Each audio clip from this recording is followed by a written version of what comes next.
Unombotemptwa here kudzima candle romwe munhu? Ndozama kutodii? Ndozama kuti pane time yaunogona kuva tempted so kuti munhu wapa candle so akulaita ari paside newe zvazvo kuti anodraw attention. Let me give you an example. Munhu wadzidzisa driving akudriva mota yakanaka kunda yako, kana kuti munhu waunza kuUK akuita senge ari kubudirira sitere kukunda zvavakuita. Do you get tempted kudzima light rake kuti ubudze vanhu ndakamuunza kuUK uyu ndakamubetsera? Do you get tempted? It's normal, but how do you deal with that? Kudzima candle romunhu ari paside newe hakuite kuti rako candle relight more. Kudzima candle remunhu ari paside newe hakuite kuti rako candle relight more. Yes, kunogona kuita kuti candle rako rionekwe more rava rega, but mhepo ikauya inogona kuridzima mukasara mese maamurima. Saka kana makendro akawanda ari paside newe ukaona mhepo ichiuya ikadzima 2 ari kumberi kwako, unoita sei? Unovhara neruoko rako. You keep your light on. So sometimes it's an advantage kuti makendro awande padhuze newe. Some of those candles will serve as a warning. Kana uine mbudzi dzakawanda kumusha, usaurayadze maneighbors. Nokuti dzimwe nguva bere rikauya richadladze maneighbors. Zvandinotaura zvewisdom. Yes, kazhinji kacho ukaticha munhu, kuticha munhu zvemalive izvezvi anopedzisira va better than you. Bvunzai maticha ese, vanhu vavakaticha science vakapedzisira vava mascientist, but teacher chingori temporary teacher we-extended science. Maticha akatidzidzisa isusu vamwe achona havana kutomboita psychology, tatova mapsychologist vanongoticha nanhasi, but havadzime light kumaofisi kwedu kuya kuno kuLondon kuti hey guys, mfana ndakamudzidzisa grade 3. Haudero. So what am I trying to say? Usadzima light remunhu ari paside, hazvina zvazvinokubatsira. Ende usaramba uchipa vanhu reference, ndindakamudzidzisa driving, ndiana mota akadzidzira driving kwani. People deal with what's happening now. Angava mukadzi wako chaichai, mukadzi wako chaichai unomuunza kuUK agokuchinjira, murume wako unomuunza kuUK agokuchinjira. You don't need to make exposed. Ndakamuunza kuUK irombe. No. Sometimes Mwari vanokurega uchiunza benzi kuUK so that it can be a lesson to you in future. Kuti usazounza mapenzi akawanda, or else it's part of a lesson. Kubenzi iroro vakawanda vanhu vanopozera vanhu vakavabetsera. Svosve chero charinokupozera wariburitsa mumvura marira akunyura nerutanda soka resawo, svosve rinokupindira mugombezo rokuruma. But chisingazivi svosve ndirukadai so rotsatika, ukaritswanya sometimes rotsatika. So nawe anofanirwa kuziva ndekuti sometimes zvimwe zvinhu zvinoitwa naMwari intentionally vachida kukumuvha. Ndakazviona mulife mangu. Mwari vanondiziva ndiri stubborn, and I think I'm stubborn, but this is what God does kwandiri. Mwari vakaona kuti pabasa panapa ndagarisa panapa, vachida ndimuvhe.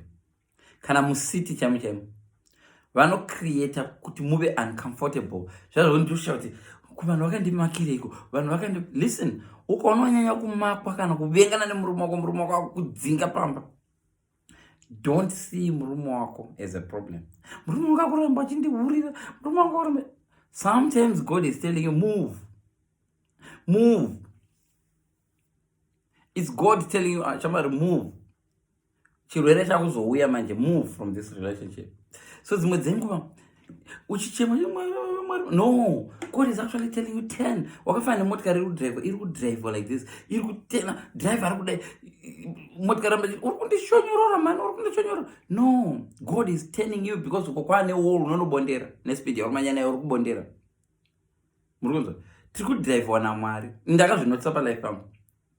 Relationship ikaita senge iri kupera, so zvinorwadza, but sometimes yasvika kumagumo, Mwari wakuda kumuvha to another one. Chikepe chikada kunyura shamwari, unenge una Jona muchikepe chako. Sometimes the warning from God iwe chikepe chako nyora ichi muna Jona munomu. Ende kana muina Jona ukarasa nyango ukarasa hembe dzese chikepe achirege kunyora. Vakarasa zvinhu zvese zvaya muchikepe kana chikepe chikaramba chidaita worse. Vachirasa zvinhu zvese kusvika vazobvunza kuti chikonzero chii vakaona mune mufesi anonzi Jona akasumuka ega futi hana kuto kana ukanga watsvaka chikonzero chiri kuita zvinhu zvine pese panoita mabiribiri pabasa pako murelationship mako imbobvunza kuti was I being too comfortable? Mwari havadi kuti tive too comfortable panzvimbo. Ukava too comfortable panzvimbo vanokumovha ende vane method dzavo vane nzira dzavanokupa but ukaita stubborn vanoita kuti ufile uncomfortable. Mwari vakaona kuti uri mujagi rakaiswa pamoto vanorega mvura ichibhoila kuti utsve paunotsva kuti ndatsva kusvika wajamba. Ukaramba kujamba unobikika. Ukaisa frog mumugomo une mvura inodziya rinofanirwa kunzwa mvura iri kuchinja temperature rikaramba richiiteerera temperature rinobikwa. Frog rinofanirwa no this temperature is becoming too much, I need to come. Ingatai zviita kumushana kana zuva rikapisa ukadziya mushana unoramba uri pamushana here kusvika na 4 p.m. handi kana rakuma 11 unonzwa zuva razwa iri ichas vitamin D iri rako razuva iri rakundipisa ndaunotsvaka pamvura. Tarisa vanhu vese vanomuka makuseni vanoenda pamushana vari pamushana kudero mushana unopedzisira kupisisa woenda pamvuri. Ndo zvakaita mamwe relationships nemamwe problems atinoencounter. Asi ese maproblems atinoencounter in life are there because of our fault or fault yemunhu wanaye. Relationship chacho Mwari vakaona kuti mufesi uyu achazokupa heartbreak. Dzimwe nguva Mwari vanenge vachiziva kuti mufesi achafa in 3 years time. Saka vanoda kuti mutosana nenyuma ramba naiko zvino paanozofa usaita heartbreak iri too much. Okutotanga kutoita zvinhu maribiri kudo kurova chako chacho. Yes. Dzimwe nguva unopedzisira kurohwa murelationship. So Mwari vanokurega uchirohwa kana uri stubborn usingati. Jona akakandwa mvura ende ndiye munhu wana asina mbogara ambonyora story yake zvaakanoona muhove zvino akafa nazvo. Hapana, ndiri kutsvaka bhuku rodekwa kune rimwe bhuku rokuti Jona akanyora achitaura kuti vedu mandakapinda muhove madhaka aiva imomo.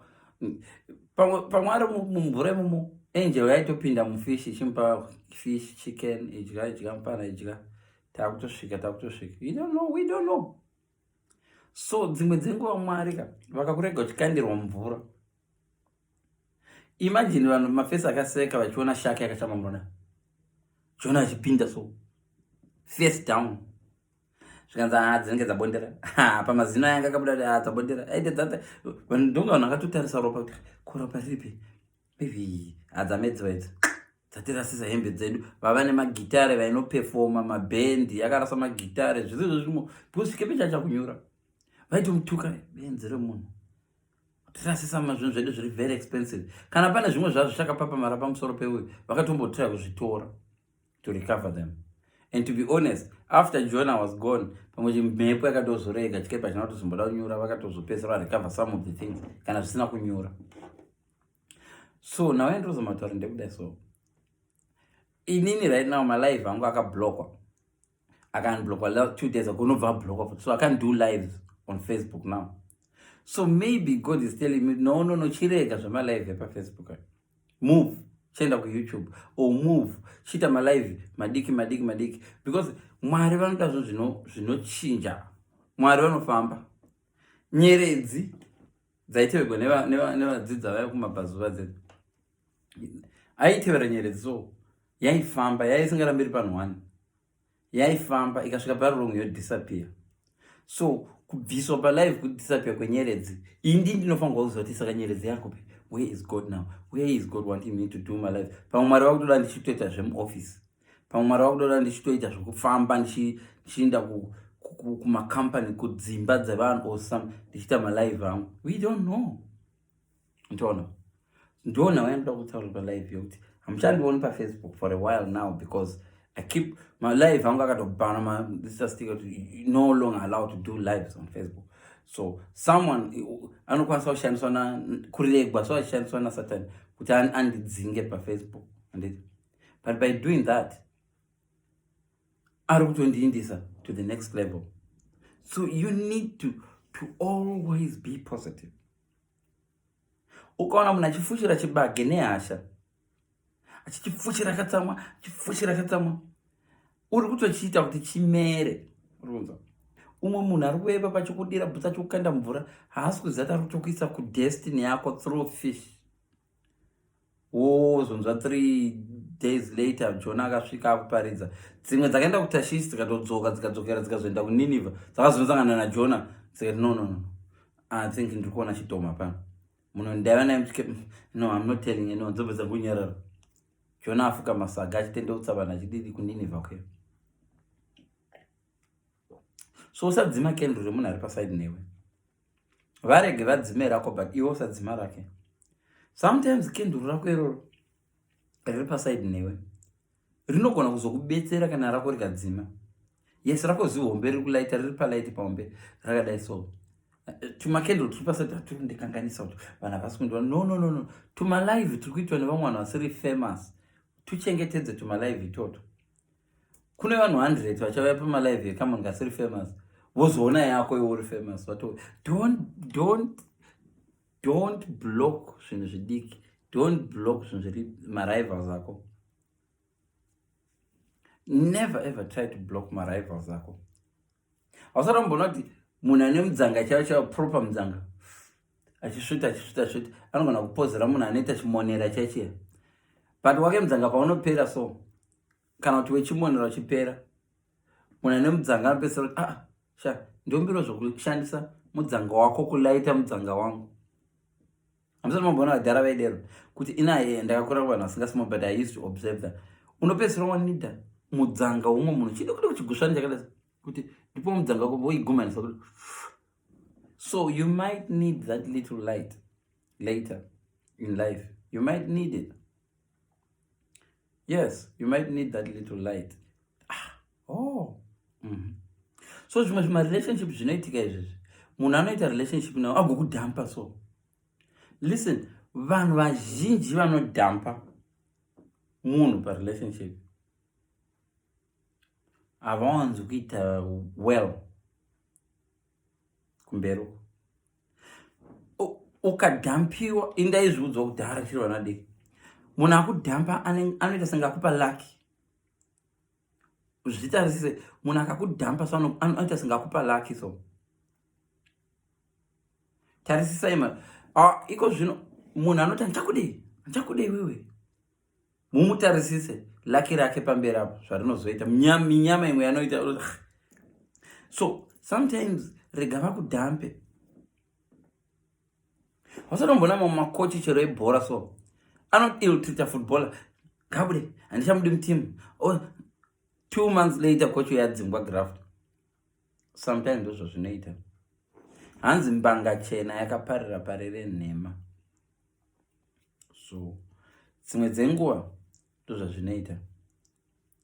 So iyi life ndingokudza kuti sometimes all those bad things zvichiitika kwauri, bad things zvichiitika kwauri, zviri kungokupa warning yekuti sumuka ipapo.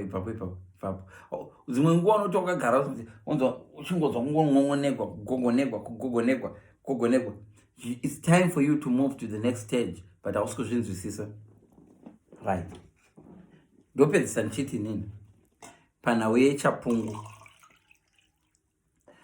Unoziva dzimwe shiri dzakaita sana dhimba dzinogadzira matendere ari comfortable. Jesa kashiri kadiki kero kanoita noise very very stubborn, but akagoni kurwa. Kakangwara kashiri kako kanotsvaka protection yemago. Sometimes kanobhuruka kuenda pedo nemago kotorumwa. Ndakambona jesa richirumwa nemago so mago achiruma kajesa so. Then after that kajesa kanenge katonegotiate katonzwisa kuti havanoruma kova kadendere kanova kadendere mago orega. Musamambo zvinotisa jesa rine pamuromo rinodana chero nyoka hadzimbotamburika dzitsvaka majesa, but hatuna protection. Jesa rinovaka so pakaremberera so protection yaro panovaka shiri inonzi jesa. Kana wakambogara ruziva majesa aya anonzi maweavers, panowanzoita either mago kana kuti nyuchi kana kuti nyoka, something chinenge kwete nyoka but mago nenyuchi. Saka paunenge uchitereka ndino unorumwa nemago kusvika vana vejesa vaya vatodi vatova shiri hombe. And rinokandirira pane mvura lokuti pakadai sokuti you have to go wonyura mvura ukada unotorera mauyu. Saka kana usingagoni kusvima ukada unotora uye jesa unonyura. That's a jesa for you. Then ndokombea neeagle. Eagle haritsvake nyoka, haritsvake mago. Eagle rinotsvaka muti. Eagle riri very very smart. Eagle inovaka pamuti usingakwiriki. Muti unovakirwa neeagle kazhinji kachona. Ma-eagles ekuAfrica anoiuya kuna Africa inovaka pamuti usingakwiriki. Muti usina kana davi. Muti unongokura ukangoti zipaipu chiita kudenga zvoti nyange une dhimoni rokukwira ugo notonida ladder, and ladder racho hamene unenge warigadzira sei. Ndo zvinoita eagle. Tobva ipapo kana eagle ichivaka dendere rayo haivaki a very beautiful dendere, no. Eagle rinongotora katanda kukrosa, kamwe katanda kukrosa, rotora kamwe katanda kukrosa, roisa minzwa, rovaka dendere neminzwa, roisa little cushion pamusoro pedendere ipapo. Saka mwana weeagle, zai reeagle rikachochonya anenge ari 2 kazhinji kati, but kunokura 1 ndosanye zinya rimwe sezai regondo. Gondo rinongoyamburutsa mwana 1 kazhinji kati, hariyamburutse 2. Rinokandira vana 2 vagochochonya vari 2, but rinoyanzoyarutsa 1. I'll explain. So gondo parinodero rakadero sezvozvo, zana regondo rinozvogwa rine zidumbu zihombe. So pane process 1, it needs to eat a lot while losing weight. Unoza mwari zvanoita so. Saka mwana wegondo anenge zvogwa nezidumbu, ane kamumbiri kadiki nezidumbu. So gondo richimufidha nyama asi achifangwa kuexercise dumbu rite diki. So you find kuti dendere, because zidumbu rakakurisa ka rine minzwa dendere rikada kurara rakadai gondo munzwa wakabaya rinodai richingodai. So you find mwana wegondo each time paanodendera anenge achingo exercise every time akada kuva comfortable kubayiwa neminzwa yeye. And every time mwana wacho achikura gondo rinenge richibvisa tumasoft cushions turi mudendere one by one tichiisa paside tichiwisira pasi. Sometimes unotoona kuti panenge pane gondo padenga netsvina inenge iri pasi kuti mamba vari kubvepa wotasona kune dendere regondo kumusoro ko. By doing that rinenge chiita kuti pafile uncomfortable. So mwana wacho anenge achifila uncomfortable, mwana wegondo anenge achifila uncomfortable. So by achifila uncomfortable achingodai exercise kupesera atobuda mudendere, kupesera asingachadogara mudendere because mudendere memuchibaya omira paside pe. Musi wanomubuda mudendere akamira paside akutodzidza kubhururuka. Gondo rinouya nenyama so harichavina roenda pane rimwe davi roti nyama. Mwana wayo otarisa wona oti jambe achida ndoona oti asinga unodonha unomhara pane rimwe davi. Oti nyama obva zvandogona kubhururuka, ndo paanozosvika unodya davi. Gondo roenda ronovhima rotsvaka hove kana chichi richingodero before you find out chikero chekubhururuka chatodzikamwa. Denderero hapa hadzidzokeri padenderero zvachese. Heine imwe problem inoitika, tinozvagwa turi tumazai akaita 2 egondo. Gondo rinouya richifidha zvese zvana equally, but izvo zvana zvega zvine zvipushana, so zvezvipushana zviita wrestling, zvipushana chimwe chichadonha mudendere ichocho ndochatofa, kotosara ichocho chechasara mudendere ndochotongochengeta. So it's survival of the fittest. Yes, rinorwadziwa kuti kuchimwe chana changu chachiri pano chaendepi, but chasara mudendere ndo chinofidwa. It's a painful way because makondo acho akazowandisa futi anopedzera zvinodla zvinopera. Ndo zvinoita mwari izvozvo. Dzimwe dzenguva vanoita patiri pafile uncomfortable kubayiwa. By doing that vari kuexercise our faith, vari kuexercise upenyu hwedu. Relationship yako ichiita dzimwe nguva relationship yese wakaita 20 years here, it was just God preparing you for the normal relationship yauchazoita second marriage yako. You never know. Saka vaida kuti umbosangana neidiot guru kukuprepare for another idiot rauchazotendeutsa rigotozoita murume musvino. Right now, isusu vamwe, we were bad husbands. Tichitoprepare kuti tigozova good husbands. Iko zvino ukaona ndikaita bad husband kuzviitisa, ndakunyatsoziva zvinodiwa kuti murume aite, and ndakunyatsoziva kuti murume haangorooreri kudhara, ungorooreri munhu kuti akanaka, ungorooreri munhu magaro. No, you have to find a soulmate. You have to find someone ane vision, someone asingatarisi zvaona zvomuruoko, so someone anotarisa zviri umu.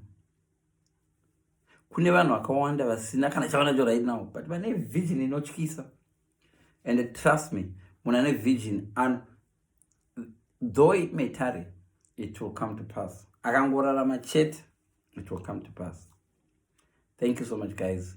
I hope live vakandibatsira. So kana relationship yako momo muchinetsa, relationship yako momo muchinetsa momo, don't look at it like a relationship iri kunetsa. Find something positive from it. God, what do you want me to do? Are you telling me to move? Sometimes relationship yako inogona kunetsa. Iri way yamwari that move from that city image. Tsvaka ibasa kunana London. Mahura anowanda so mutown mako so. Achida murume wako so. Izvo ndimwari vari no, ndauda kuti muchino ogara kuSouthampton. And mese vemuri stubborn. You need to, and you know, such a murume wangu. Do you know how I moved to Scotland? Ndakamove to Scotland. Ina ndambofana ndakafunga ndingambogara Scotland. Ndo nyika ndakamaka. Ndaitoda kana kunogara zvangu Somalia panogara Scotland. But sometimes mwaranda zvinhu zvingova uncomfortable. Ex yangu inakamove kumove. Kupeza ndati angaenda nditevere. But achingoenda so mwari vangu enda ndingonzwa kumutsvaka zvese zvandaita zvasingafambi, and I'm moving on. Kumova wangu kusingafambi. But pakazoita breakdown H2.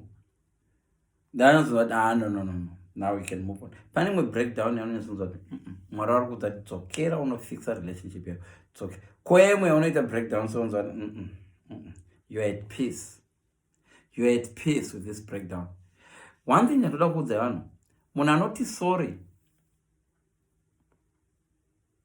anofanirwa kuteererwa. Kana munhu akakuhurira even nevanhu 10, teeresesa. Kana ari munhu anoti sorry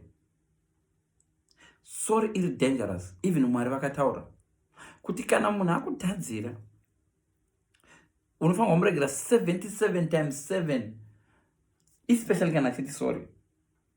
Munhu akakudenha mustreet, akakurova mbama, akakuti sorry, usagwa naye.